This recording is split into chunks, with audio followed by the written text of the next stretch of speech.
equity mindedness in a nutshell. So we're going to expand on that with the data-informed data evidence. And so I'm going to introduce Dr. Hannah Lawler. And in her office, she created an amazing document about the story of students in COVID-19. And she has this document that's always going to be, that's going to be in the chat. And it's talked about faculty.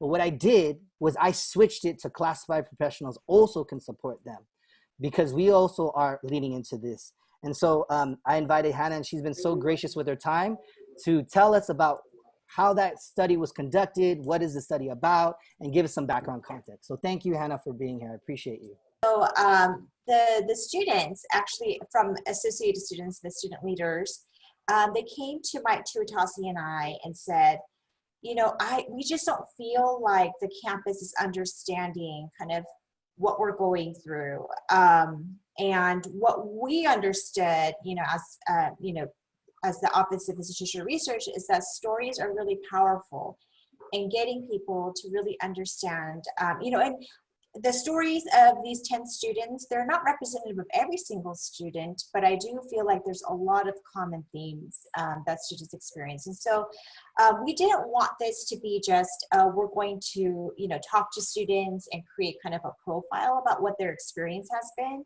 But we also wanted to tie it directly to, at the time, because we were working with PDC, like how do we connect these stories and the challenges and barriers students are going through with concrete strategies that faculty can implement. So we conducted the interviews during spring break. So it was really quickly right after COVID, maybe like 2 or 3 weeks after. And I had an open mind. I said I'd talk to as many students as I would. But I think around 10, it was kind of serendipitous, around 10 students, I kind of kept hearing the same things over and over. And so we decided to stop with 10 students because we got a really, like a breadth of experience. And so what you see here is a list of the 10 students I spoke with. These are pseudonyms. Many of the students chose their own pseudonyms. And kind of the title of their story.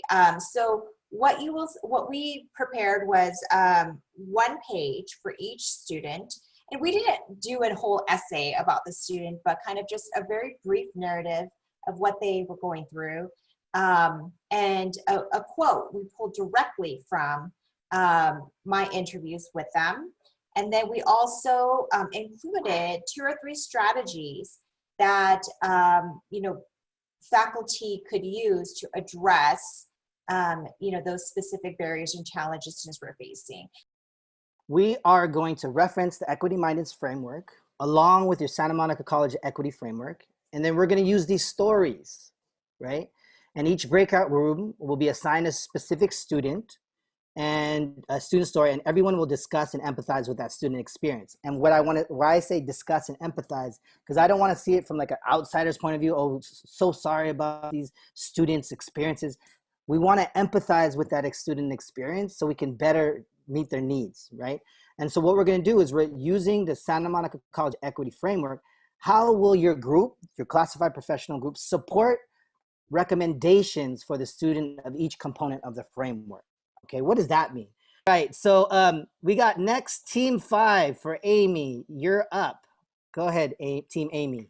It was Luis Jauregui and Olga Vasquez and myself. Olga doesn't have her microphone on her computer, so she wasn't able to talk verbally, but we talked a lot via chat. Amy's situation, she's a student who is non-traditional in a lot of ways. She's a parent. She is specifically working to get her master's degree. She has, it indicates that she has some past struggles in trying to get through SMC. She has a contingent acceptance to CSUN, but she needs to pass the statistics class. She was having an average of an A in the statistics class before COVID hit, but after COVID hit, obviously the parenting stuff had to happen. When she has an 8 o'clock statistics class, her teacher, I guess, requires that it's not asynchronous, so she has to be in class and lecture at that time, which is the same time her children get up and she has to get her kids together. So there's, you know, a lot of, it doesn't mention at all her cultural or racial background, but it's clear that she's a non-traditional student. So we were thinking that with regard to authentic communication, that the faculty need to listen to what students' concerns are in their personal lives, understanding that, and specifically when a student goes from an A, because Amy goes from an A average down to a D plus or C, when you see a student who obviously after COVID is struggling, we thought that it was important that the faculty members utilize the GPS system, which was formerly known as our early alert system, to alert. I work as a student services specialist for the Black Allegiance program, and you know, my coworker Janet Tercero works for the Adelante program, and so if students are members of our programs, we automatically get an alert from the GPS system when a faculty member flags a student and says the student was doing really great, and all of a sudden they're having issues.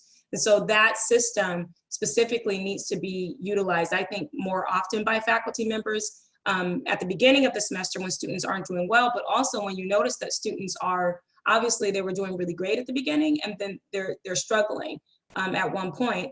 Maybe the faculty members don't have time to speak specifically to that student, but Tony, you were talking about the idea of having a village. The GPS system allows for that village to happen, because if a student's a part of, you know, maybe they're like Carla Alvarado, she's with the disabled student area. If they're in her area, she's gonna answer to the student and say, hey, we noticed that your English teacher is saying that you're struggling. And likewise, if they're in one of the other, you know, special programs, they get those same notifications.